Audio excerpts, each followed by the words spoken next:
Hello, Craig here again. This is June 15th, 2022. It's about 4:30 in the afternoon. I can't speak for anyone else, but I'm really starting to get worried about where this economy is going. I've lived most of my life under the umbrella of one potential disaster after another, as has everyone my age. It's not one thing, it's another. But this time, I'm really getting concerned. I just saw that over the last week, we had another large chicken processing facility get burned up.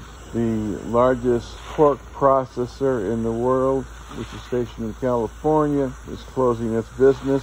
Texas had an oil refinery fire, and that's on top of 20 plus other food processing and or fuel processing plants that have gone under or been destroyed, damaged in the recent past. I'm really beginning to think we are going to have a food shortage in this country, in fact in the whole world. I don't know much about what we can do about it in the long term. I suggest everybody try to grow something. I don't know what you can grow, but grow something.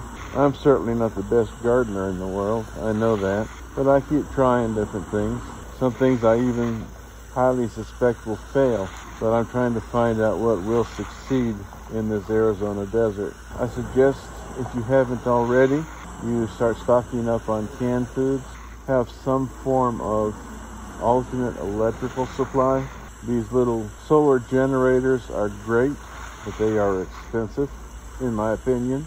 To get a decent one that will power a refrigerator or freezer for at least a day, it's going to be anywhere from $1,500 to $3,000. And I don't know about the rest of you, but I haven't got that kind of money. Freeze-dried food, but that's not the total answer either. It'll help in the long term, but no matter what you do, eventually you're going to run out of food. So somehow you need to work on a plan to produce food, or at least stretch your whatever you've managed to store. I just believe in that old Boy Scout philosophy of be prepared. At any rate, I'm watering my garden.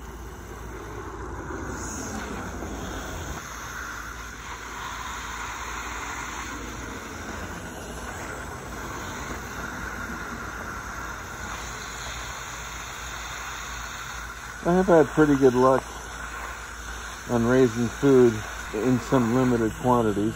This is a pretty small garden, I know. Snow peas do just great until it gets too hot for them. Potatoes seem to do okay. Beans, I got one good crop of them this year. Previous years, I haven't even gotten that. Broccoli does well here.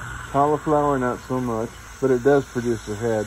Strawberries seem to do okay if I keep them watered. Of course, that goes with anything. Water my grape plants. The ones in the ground are doing a whole lot better than the ones in the bucket or pot. I guess that's to be expected. My volunteer asparagus right here is doing well. It's going to take another year, 2 years before it produces anything worth eating.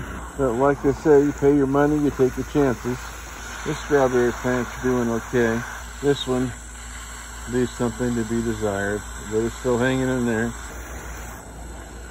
Got a watermelon over there that is still growing slowly, but it is growing. And of course my corn's doing okay.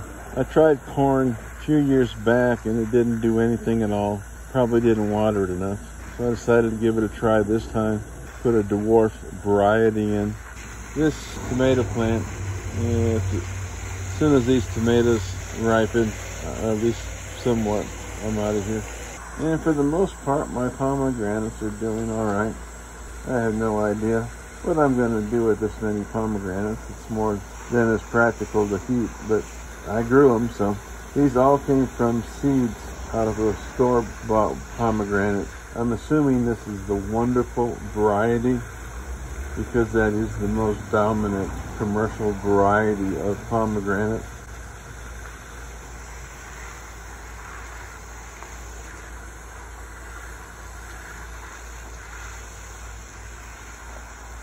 I doubt that my bananas are ever going to produce anything, but you never know.